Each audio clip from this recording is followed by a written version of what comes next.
Good evening and welcome to the Newshour Agenda. We are bringing to you this special broadcast from On Ground Zero, the location near Red Fort where the unfortunate events unfolded today. Well, today there have been a number of rapid-paced developments as far as the investigation is concerned. It has now come to the fore that the actual incident that took place yesterday was not so much a planned suicide or a fidayeen attack as it's called, but more a panic reaction of one of the accused, the person who was earlier believed to be the suicide bomber, Umar.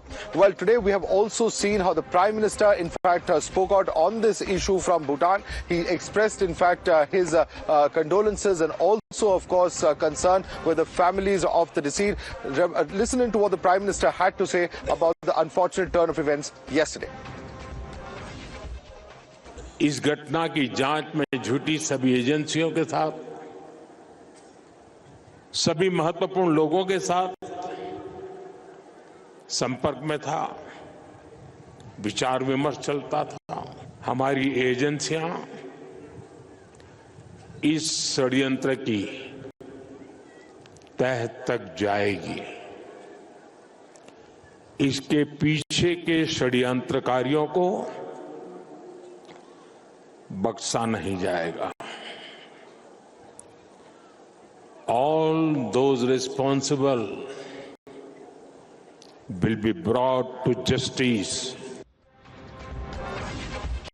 And we have some breaking news coming in at the top of the show. In fact, the breaking news is that during the course of the examination and the investigation, the FSL team has also found 2 live cartridges from the location of the incident. Now, these 2 live cartridges were found at the blast site by the FSL team. They've also collected samples of 2 types of explosives from the spot. One of them is ammonium nitrate, and the nature of the second explosive will be confirmed after detailed testing. At present, all these samples are at the FSL laboratory, and the report is expected within the next few days. So, Priyank, what is very clear in terms of the suspicion yesterday is now becoming more and more evident. It is indeed ammonium nitrate that is one of the explosives that has been found. What could the second explosive be? Could it be some kind of a fuel?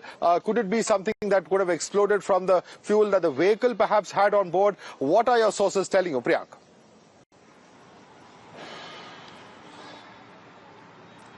See, Madhav, the Home Minister has clearly given instructions to the FSL team to come out with the conclusions of the forensic examination from the spot as soon as possible, and that will certainly ascertain that what was the second chemical. Ammonium nitrate was the first chemical, but at the same time, the MHA is also very keen to know the DNA test analysis of the unidentified body who is suspected to be Dr. Umar, who was part of the same module. I was going through the initial information report which was given by the Delhi police and the final report of the conclusion of the investigation, which is clearly suggesting that Umar got panicked because of multiple raids which was being conducted by several agencies like NIA, the Haryana STF, as well as the Delhi Police Special Cell, and because of which he panicked and he rushed towards Lal Killa, and accidentally this blast happened. But there are very clear instructions to the FSL team to come out with the sample, because remember, the Home Minister had clearly stated in the Parliament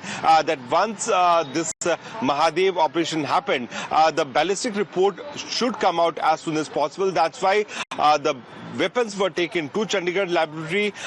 From there, the sample reports were brought to the Parliament so that evidence can be given. And similar kind of pattern which is being used. So this bullet, the DNA sample and the kind of explosive are the key element which will establish the foreign hand for which the agencies are working on. Thanks so much, Priyank, for joining us with that quick update. There's more breaking news coming in, and this time it is more detailed information coming in as far as aviation security is concerned. There are heightened aviation surveillance and checks that have now been ordered, and this is very significant in wake of what has transpired yesterday. The Bureau of Civil Aviation Security has directed all airports and airstrips across the country to take the utmost precautions and implement special security measures for the next 3 days in the aftermath of the Delhi blast. Let me go right across to senior news editor Madhavdas Singh, who's joining us for more on this. Madhavdas, this is very significant. In fact, it's a detailed list list of advisories as to how the heightened security checks, including secondary ladder checks, have to be performed as far as the airports are concerned. And also, the cargo will also be under a heightened scanner, heightened surveillance. Bhavtosh.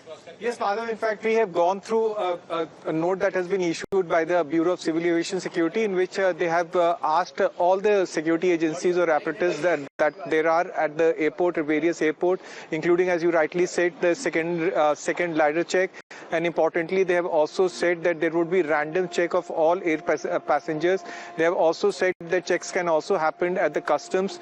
And importantly, they have said that random checks can also happen before you are entering the airport. And also QRT has been activated. Importantly, they have further said that persons or passengers can also be picked up and searches can happen. Now, airport has also been told, as well as airlines have also been said, to enhance the security of various airlines as well as of the airport, as well as checks can also happen of the air staff as well as pilots. So the airport security has been beefed up.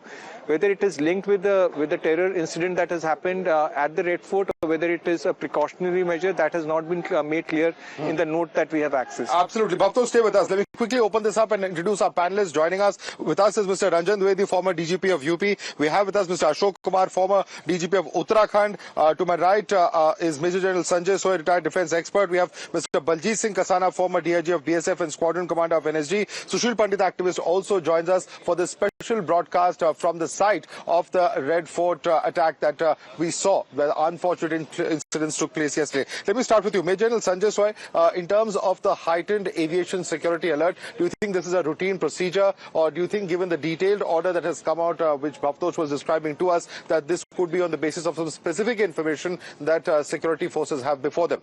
Major General. In fact, Madhav, airports are generally the most secured places in general, because the kind of security which is always there. However, in view of the present situation, the kind of explosives which have been caught, and then we are not sure how much still has gone in the left, right or center, how much has percolated in the unknown sources. So that kind of alert is definitely justified, and it has to be there, because life of people, security of airlines, and they are looking to make headlines. This kind of attack on Red Fort, next to the Red Fort, also shows that they are looking for media, they are looking for headlines. An airport and aircraft is one of such target which can create a major ripples across the globe, and which can tarnish the secure image of India. So it is very rightly said, and absolutely the kind. Second thing is the way now white collar terrorists, which we have been talking since morning, and it has changed dynamics, because from uneducated lower level terrorists, if the terrorist is highly educated, then the way they think, they can act as a lone wolf. They can act in a different manner. So it changes the dynamics of the intelligence, and I'm sure that people are working, and their designs will be foiled. My compliments to our intelligence that they have been able to foil a major damage. Yes, this damage is there, casualties have been there, but this could have been a bigger loss. A much larger attack because of the huge nature of the explosives, the huge volume of the explosives that were recovered in Faridabad. And let me bring in fact, Mr. Ranjan Dwivedi into this. Mr. Ranjan Dwivedi, the kind of perpetrators that we've actually been busted over here, they are all doctors, and that's what has been expressed by the previous panelist, Major General Soy, where he says that also that involves that the nature of the attacks, the nature of the targets could also be perhaps evolving along with the strategies. Yeah, this thing is being talked of, that the intelligence has been brought into these modules and been radicalized. What I'd like to just point out one thing, that you see, you have a man on the street who has nothing to lose. All his concern is next meal, his children, their education and so on. Universities, typically, they're the hotbed of discussion, ideologies, and trying to show they are ideologically very pure and so on. And for them to get radicalized is much easier, actually, And now let me add one more thing. If it was one doctor, one mechanic, and one government servant and a teacher in this module, I would have been a lot more concerned, because that speaks of a widespread module in the whole system, drawing from every walk of life. Now, here there are 4 doctors who are probably in any case networked, knew each other. And it just works in a funny way. One doctor, you don't know how he got compromised. He could have been compromised, for many ways, and you understand what I'm trying to say. Absolutely. Right? And then blackmailed to do certain things, get other people. And so, this whole thing about doctors, I think, we don't need to really overplay that. Don't need to overplay that. Yeah. This is my personal feeling. I mean, it could be anybody. Right. And in these situations, it's much more easy.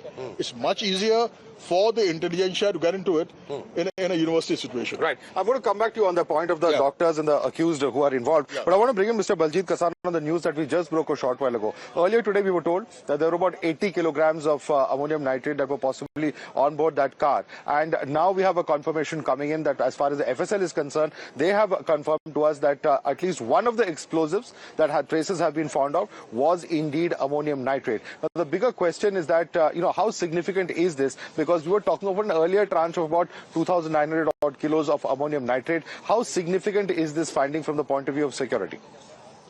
You see, it is very interesting case because if you are bringing RDX or some other TNT explosive from the valley or some other border areas where they smuggle it and bring it to the place of the action, it is very difficult and the security has been tightened everywhere. So the ammonium nitrate, which is easily available with the farmers. Every farmer is using this ammonium nitrate. An ammonium nitrate itself is not an explosive. When it is mixed with the diesel, 6% diesel, it becomes high explosive and the intensity is 80% of the RDX. Now you can imagine the wave speed is 5 times of the our voice. So once it is made and make as sodium nitrate fuel, oil, means 6% diesel is mixed with the sodium nitrate. So it is very dangerous, equal to RDX. One, it is detonated. One is detonated, then it is just like RDX. So the point here is, it is very easy. You need not to bring it from other place. It is available everywhere. You can contact some farmer, he will purchase for you, then you stock it, then you carry out the operation. And also the fact that they are doctors makes it easier for them to carry this ammonium nitrate? No, you see, let me clarify this a little bit. The ammonium nitrate used in the farms is slightly different in nature as compared to the ammonium nitrate that's used in explosives. Number one, the moisture level in the explosive use is much lower. It's in powdered form and so on, And you see, ammonium nitrate is not, it's available today. I mean, it's been there for several decades now, So, as I said, that you see, something happens, then we try to find reasons and something very special about what happened. So, I mean, we don't really have to get into that. They needed some material to work as an explosive, and you see, considering this was a CNG car, it's a great possibility that the CNG, instead of storing CNG, was actually storing chemicals for combustion. Okay. So that's one thing. Then we have to understand that, you see, as I've been saying since yesterday in different channels, that this was a very innocuous place, if you ask me. I mean, there are many people, and it's very sad they died, but 13 or 11, whatever, who are a number of dead. But this was not necessarily the best place for making an explosion if you wanted to have an impact. If it's a crowded area, isn't it? No, it's a landmark. A Red Fort has been targeted in the past. I mean, what is there in the landmark? Had they been in the station, they would have killed many more people. Number one. Secondly, you see, the guy who died in the car, expectedly. Now, it's not the case of a suicide bomber. You see, a suicide bomber situation arises when you are near a security area. Yeah. In a secure area or a highly secure individual. Okay. Where you have to give up your life if you want to cause the explosion. Here, those Sushil Pandey, do you agree with that analysis? Because many believe that it was a crowded area. It is wedding festive season. Chandni Chowk is, as we know, a very popular shopping destination. Do you agree with this analysis? You see, right now, we are speculating. There are various scenarios that we can discuss. My view is that Red Fort is the symbol of Indian state. It has a huge symbolic value. Plus, it also doubles up as a high traffic area. At this time, you will find a lot of vehicular movement in this corridor. You find the location as very, very potent because, you know, a flag hoisting at the Red Fort, Prime Minister speaking from the rampart of the airport, Red Fort, slogans using Red Fort, you know, Lal Kile par, this, that, and the other. So, internationally, it makes a very potent statement. Right. We mustn't forget, Lashkar-e-Taiba had earlier attempted a similar kind of action on Red Fort. Because Red Fort has a symbolic value. And it, you see, if you are trying to send a message to the Indian state after we have pummeled them at different places, this could also be a retaliatory message that, you see, we have the reach, we can pick this target, we can pick our timing, we can pick our manner of execution at will. Absolutely. So it's cocking a snook at the Indian state, almost baiting it to respond. And also trying to send a message that you are vulnerable. Don't think that you have taped all your security measures to some perfection. Right. We can hit you at in the heart of your capital, at the most spectacular of places, with very big damages. Okay. Apparently, it has been speculated that this explosive was not very well cooked in order to cause even bigger damage. Chances are, because there were a lot of these nabbings happening, probably in a panic to cause something before being nabbed. Completely loses. Yeah, so, you know, all these are speculative issues, but, absolutely. But they have a valid ground. Absolutely. Absolutely. And these are certainly fears that have been expressed by those in the know as well. Let me just quickly bring in, there's some breaking news. Yeah, gentlemen, there's some breaking news coming in. I'm just going to come across to Mr. Ashok Kumar as well. There's a possibility of more raids by ATS and Jammu and Kashmir police in Lucknow as well as other districts on Wednesday. As per sources based on the information given by Parvez, the ATS as well as Jammu and Kashmir police can carry out search operations, including the places in Lucknow. Jammu and Kashmir police are to trace the digital footprint of Parvez and Shaheen. This is the information coming in at the moment. Adeel is joining us. Adeel, take us through what is the kind of information that Parvez has provided to the investigators. We do know that the Jammu Kashmir police as well as the UP police are investigating this matter. What is the information that they have shared?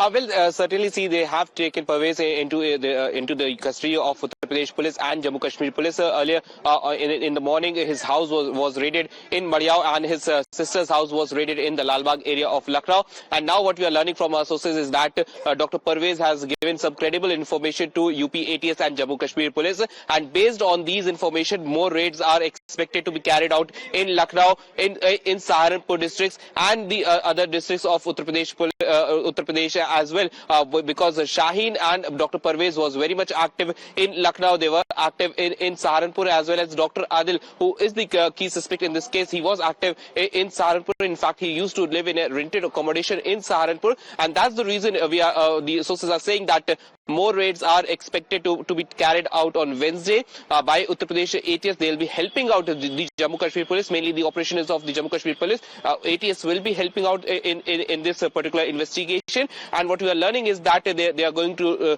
trace the digital footprint of Dr. Shaheen and Dr. Parvez. They're going to question Dr. Parvez about the modus operandi of Dr. Shaheen and what's the connection between Shaheen and Muzammil. So these are the point of investigation. Stay with us. Thanks for getting us that update there, Adeel. Let me bring in Mr. Ashok Kumar, former DGP of Uttarakhand, who's also joining us. Mr. Ashok Kumar, it's a very interesting case of a sibling.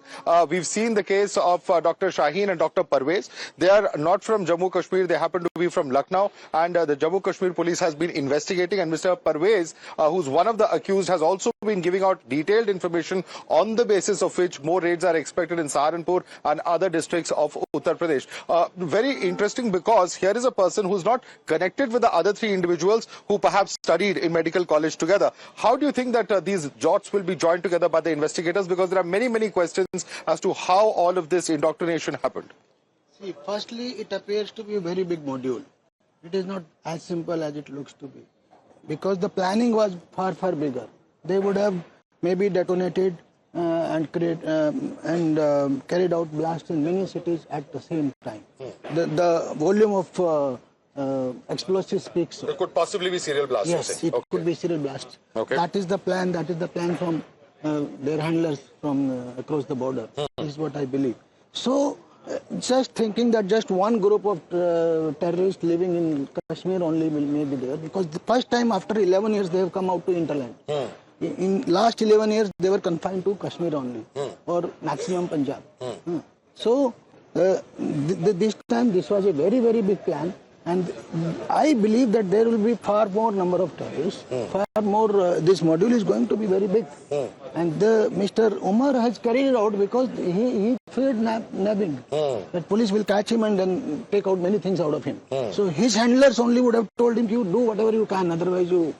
Because we have been busted. We have been busted now, and the explosive has been caught. So your name has come out. Correct. So you will be certainly caught somewhere. Correct. Therefore, it was done. Correct. Otherwise, I believe this is going to be a long chain, and we can expect more arrests. We can expect more arrests. You share that perception, General Sir, because you know what he is saying is that it's a much bigger module than it appears. The bigger question, though, is that how big and what really are the ramifications for this? Yes, in fact, what our DGP is saying is absolutely right, that because the kind of radicalization which is going on for quite some time, and we know I think recent news is that some Imam also is under scanner, that he was busy in scan. When I was in Valley and I was in Daras, I was at times surprised that I could see in those areas people from UP, people from Bihar acting as a religious teachers and guiding people. They had no business to be there. Normally the local people who become the head of operate in the mosque. So there was designs and the kind of motivation which is there, and I think it could be a bigger module, and their plan could have been either to do it across the country in different places, the way we are catching people on Lakhimpur Kheri, Lucknow or Haryana or in Gujarat, the kind of raids which are going on. And second thing is the spread panic across India. And third thing is the way India is growing economically and pose a picture that you cannot do anything and you are not safe, you are not secure. The people should not invest here, people should not come to India. That is another spoiling the image of India. And yes, by carrying out this attack next to the Red Fort. I want Bhavtosh to come in on this, because Bhavtosh, yesterday you were at that particular university, the Al-Falah University in Faridabad. You know, what are the investigators there telling you? Because you were on ground. Is there a possibility that within the students or the faculty there itself, there could have been a much wider conspiracy? What are the investigators really looking at? Because even today we've seen all sorts of searches happen in that larger area of Faridabad. Well, as far as the investigators are concerned, they have carried out raids and searches since Saturday. Searches also went out today. They're not saying that the entire university is under scanner, but few of the students have been picked up. They have arrested at least 3 of them. They have also picked up few others. They are being questioned. The question before them is whether they are part of some larger network or a group that they had formed. It is true that the woman doctor who has been arrested was in direct touch with Muzammil, and who in turn was in touch with another doctor who was picked up from Srinagar. So they were part of a very radicalized group. And whether they were self-radicalized or whether they were taking instructions from Pakistan is subject matter of investigation. But at least 8 have been arrested so far, 4 of which have the link with the university in Faridabad. That's a very interesting point. And in fact, our next breaking news will give you a deeper insight into what really was the process as far as the radicalization is concerned. Because one of those who's been arrested in Jammu and Kashmir, in fact, is an individual called Maulvi Irfan from Shopia. Sources have told Times Now the police has recovered digital devices, including 5 mobile phones from the residence of this Maulvi. During investigation, sources telling us it's come to the fore that he was using encrypted applications for dissemination of propaganda material. Police has also detained his brother for questioning. As per sources, the man behind radicalizing a group of doctors who had stayed in touch for a longer period of time. Sushil Pandit, this sounds like such a familiar story, doesn't it? I'm afraid, Madhav, the word radicalization has lost its meaning because of overuse. It seems to normalize a process as if it is photosynthesis happening on its own. Yeah. Radicalization is a network of mullahs, maulvis and masjids through khutbahs, through seminaries, through their syllabuses. Mr. Arif Muhammad Khan is on record saying, look at the nisab of Darul Uloom. Their syllabus teaches you something very pernicious, very poisonous. And unless you strike at it, because just calling it radicalization and Sorry, sitting I'm just back... interrupting you though. Our reporter has just joined us. In fact, Sohail is getting us that ground report. Sohail, take us through what the investigators are saying and what really are they looking at in terms of the role of this one Maulvi. Well, first of all, this investigation has started with the appearance of posters of Jaish-e-Mohammed, the terror outfit in Naugam area of Srinagar, and there, in fact, 3 individuals were arrested who pointed out to Maulvi Irfan that we are, in fact, discussing. And it was Maulvi Irfan who had disclosed information related to these doctors and who were later arrested. Now, police basically is investigating Dr. Irfan himself. He is under arrest, and in fact, today there was a raid at his residential house, and 5 mobile phones and other digital devices were basically recovered from his residence. His brother has been also detained for the questioning.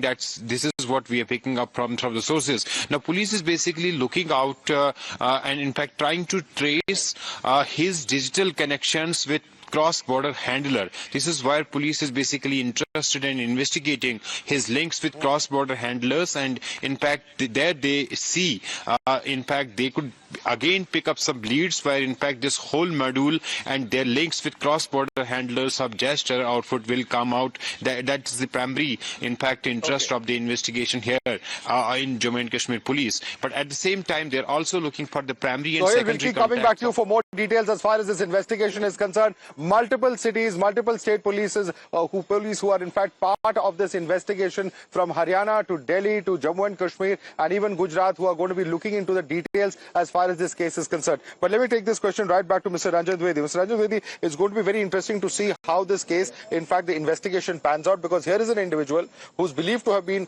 part of the indoctrination network, and he is in touch with individuals with encrypted communication. This sounds like a textbook operation. I agree with you, but I just like to say that, you see, what is encrypted communication? Even WhatsApp is encrypted communication. So we have to be careful that, and what do you expect them to use? I mean, we use it ourselves. Then I'll also like to caution here and remind that what is happening here and the psyche of a community has to be understood in terms of what's happening internationally. You see, internationally, you find that, so many people are being, now, right, wrong, I don't want to get into that. I don't want to get into, whether Israel is justified or not, or what's happening in Gaza. But you see there that, thousands of people, innocent people have been killed, and the world is just watching. And the world is saying that, well, the people who support that say that after all, it was started by the Hamas, And it's not that, So as I said, I don't want to get into what's right, what's wrong. Potential role, many speculating the role of Jaish-e-Mohammed. Sushil Pandit is nodding his head in disagreement. I understand, So what I'm saying is that all that has to be put into context. And you're very right, sir, that radicalization, you can't use it a very normal process. It's been normalized. You're right. We have to be careful about that, but we still have to understand. And you see, one thing which I want to be very careful about, that incidents of this type and modules do not get confused with the community. That's No, nobody's linking any terror act with any community. You're absolutely right to that extent. It's individuals. But in this particular case, Sushil Pandit, we've heard the role of the possible, role that has been played by Masood Azhar's sister in forming of a women's terror wing. There's a possible role of online radicalization as well that we're hearing in the context of this Dr. Shaheen. And that perhaps could be a very, very significant role if it does come out in the investigation. How are you looking at it? Madhav, looking for rationalizing this is the last thing to be done now. The point is, such activities have happened even before Gaza happened. Yes. Such activities have been happening to make it look as if it is a response to some perceived grievance is actually giving some kind of, we have to, I'm sure you didn't. Of course you did not. But even if it is misconstrued or stretched to mean that, they have a reason, a grievance, a proper, issue to deal with, and this is how they deal with it. I mean, they are not causing harm to Netanyahu or Israel by bombing people out near Chandni Chowk. Absolutely. And for a doctor to do this, it shows that this mentality is education proof, career proof, socio-economic status proof. It happens irrespective of who you are, where you come from, what your education levels are, what your prosperity levels are. It is negating all those theories that there is deprivation, there is exploitation, there is illiteracy, there is... No, sir. If London School of Economics student can slaughter Daniel Pearl after getting so-called radicalized, it means that they are hunting for pretext to do anything. And there is a much larger, much deeper reason for it, and it is connected with the madrasas, the maulvis, the khutbas in masjids, and the collective brainwashing, poisoning of minds that is happening on an industrial scale. And we cannot just talk about radicalization as if we have ended at the blind alley, dead end of a blind alley, and we have to do nothing but actually, say that it's radicalization and sit back. Absolutely. They are very valid concerns. They are very, very valid concerns. But Mr. Ashok Kumar, I want to draw your attention to another aspect. While certainly it is something that our security forces have managed to, quell in terms of those 2,900 kilograms that have been recovered, but yet there have been searches. This is a process that hasn't begun yesterday. It has been on for some time now. There are concerns about how we can, further make our system more robust to prevent such kind of incidents, even what has taken place outside the Red Fort, or perhaps God knows what, where all those explosives have actually come from. If there are other players, there are many, many questions that still remain unanswered. To prevent any such lapses from happening in the future, what needs to be done, Mr. Ashok Kumar? See, investigation depends on digital evidence, which we have got mobile from the mall. The chain will become further, will spread further. It depends on CCTV footage. It depends on personal investigation, personal interrogation. So all this will lead to further arrests, I would say, further detailing of the whole plan. This is what I believe. And as far as radicalization that we were talking, yesterday only on your channel I said it is linked to Jaish-e-Mohammed directly, because they had made a commitment that we will do something, we will take revenge of Operation Sindoor. They were the biggest affected. Whole family of Masood Azhar was wiped out.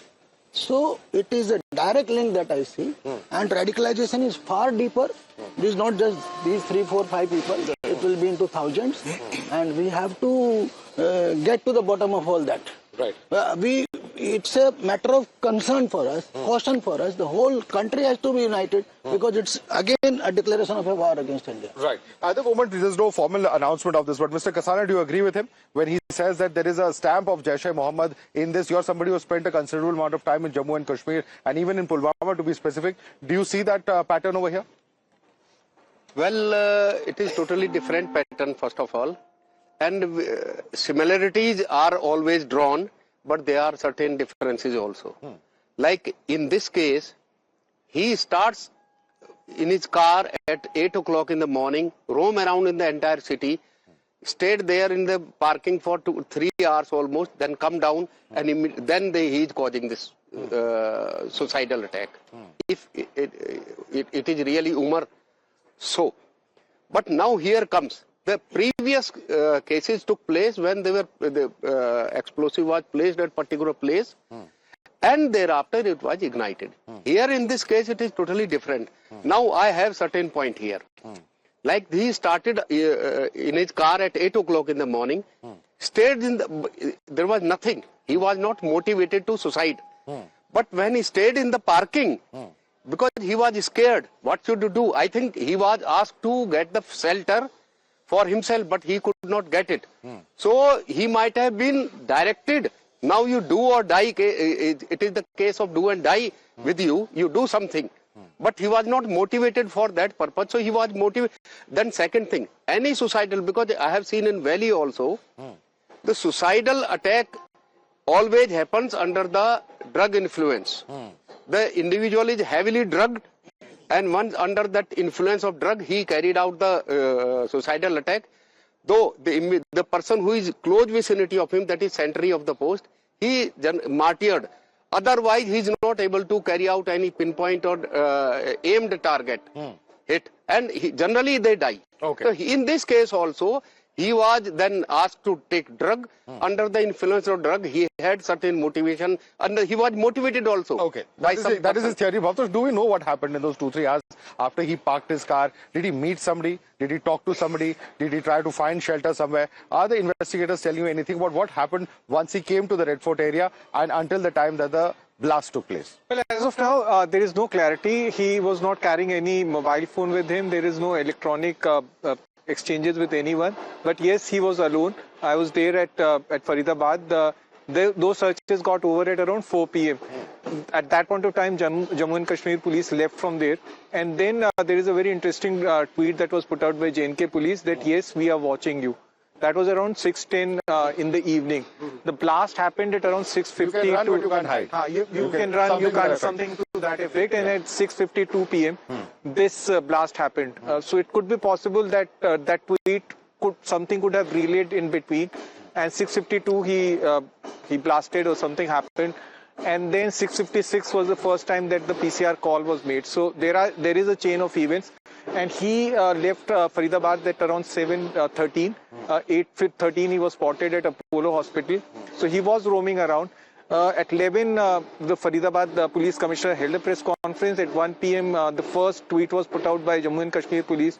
So all these things was playing in his mind. He was aware of the fact that arrests are taking place. There's an element of psyops in this, General Soy, because they're trying to psych him out. They know that he's out there at large, perhaps, and that's why there is some kind of a hot pursuit going on. And they knew that if they put out a tweet like this, it will percolate down to him, and he'll be forced to either reveal himself or take some kind of action. Because probably he would have felt trapped. Now he's being trailed, the way things were caught in the house, in the Faridabad raids were there. There are other people also getting caught, and he would have been getting some sort of inputs there. So he would have panicked, definitely, the police here. Then whatever, under these circumstances, the moment he sees any policeman looking at the car, he's looking at me. The policeman may not be looking at him, but he himself will think, okay, he's looking at me. So that kind of panic could have been there, and in that panic you could have done that. That is there. Yeah, you agree with this theory? I want to add please. My statement. The two things which makes that it was a planned attack, that was time and place. As Mr. Pandit told, that it is the symbolic value for India, there is pride for India, the Lal Killa. Even Pakistani, they are mentioning Lal Killa pe kar diya Lal Killa. Red Fort is the symbolic place. Then second thing, the timing. You say 6 to 7 is the time when maximum people either coming out of the Chandni Chowk or coming out of the Red Fort. But coincidentally on Monday the Red Fort was closed, so casualties were less. Had it been the open day, I think casualties would have been much more than this. Okay, and I think now viewers must be thoroughly confused. Was it spontaneous or was it planned? Which side are you on, sir? Spontaneous or planned? Coming to you. It was spontaneous. It was spontaneous. The plan would have been, serial blast. It is the whole day is trying to do something. He's being called from his handlers, and finally he did it. But so it is spontaneous or planned? In fact, no. I'll go even one step beyond spontaneous. You see, I've been saying since yesterday. You see, if it was planned and the guy was in his senses, he would have caused the blast in a much more dense area like the railway station close by. Number one. Secondly, there was no reason for a suicidal attack. You see, if it's only... What if he felt psyched? What if he felt trapped? That's what I'm saying. Yeah. To me, it seems more like a terrorist accident than an incident. You see, and let me add one more thing. It's very unfortunate so many people died and so many were injured. But I think we are very lucky because the guy was planning to do something much bigger and worse, which got saved because of this accident. One must, of course, give that credit to our security forces that they've been able to thwart a much bigger attack. That point is well taken. I'm saying this happened, which has prevented a bigger attack. That is what he must have planned. As Ashok is also saying, the plan would have been something bigger than this. Not just killing 8 people. Explosive ke saath just 8 people. So it was just a terrorist accident, and we are very lucky that it happened in the sense that. Very sorry that so many people lost their lives, but it would have caused something much bigger. Sushil Pandit nodding his head once again. Sushil Pandit, terrorist accident or incident? No. So it was a plan, but it was a work in progress plan. It hadn't reached its fruition. And it was perhaps triggered in panic in order to get whatever you can get out of it, because any more time, it would have fizzled out. So this is what seems to have happened, though we have still investigations going on and we can only speculate about it. Absolutely. But, General, so I want to ask you this, that in your experience, such kind of ramifications, one angle that is coming in from Lucknow, we have seen one plot of ricin that we heard yesterday coming from Gujarat, the actual explosive found in Faridabad, the blast taking place here, which is of course physically contiguous area, but also Jammu and Kashmir. Have you seen this kind of detailed planning with so many tentacles of terror spread across the nation in the recent past? Have you seen any such incident or even heard of it? No, in fact, you're right that recent past we have not seen anything like that. But yes, the way things have been spreading gradually, from some sort of indications were there that whether it is things have happened in Bareilly earlier or some other places things have happened. So some sort of indications were there that things are trying to happen, going to happen. And that's why all the intelligence agencies were alert. And with the kind of inputs they got, the kind of raids which started taking place, yes, we all got to be cautious at this point of time. And I think everybody, every citizen has to think as a soldier. And that security culture has to be there, which we keep talking of. Okay, anything unattended, anybody unknown coming in your neighborhood, that people have to, because police cannot be everywhere and every time. Okay, so Sushil Pandey, I want to get your views on this because, we've seen in the past, what has happened, for instance, when there was Indian Mujahideen, etc. Are we looking at a similar situation where Pakistan would deliberately try and spread trouble in mainland India rather than Jammu, Kashmir or Punjab, where we've seen some attacks take place in the last decade or so? Yes, I agree with you, Madhav. The issue is we have been claiming from the housetops that we have confined stray incidents of terror to Kashmir. Rest of India for the last 11 years is safe, is incident-free, no major terror attack. So they've tried to besmirch this reputation and bait you because we have warned this. Any act of terror is going to be now an act of war against us. So they are now trying to bait us very clearly that dare you do something now that we've done this. Absolutely. So it's a dare thrown to state of India. Yes, it's a dare thrown not just to the state of India, but in that sense, even to all citizens of India. As citizens, we have a responsibility to cooperate and ensure that all such misadventures are completely thwarted and 140 crore Indians firmly standing together in this fight against terror. I'd like to thank Sushil Pandit, Rajan Dwivedi, Mr. Ashok Kumar, my colleague Bhavtor Singh, Major General Sanjay Soy, as well as Baljit Singh Kasana. Thank you so much, sir, for joining us this evening, and thank you so much for our viewers as well for joining us on this special broadcast.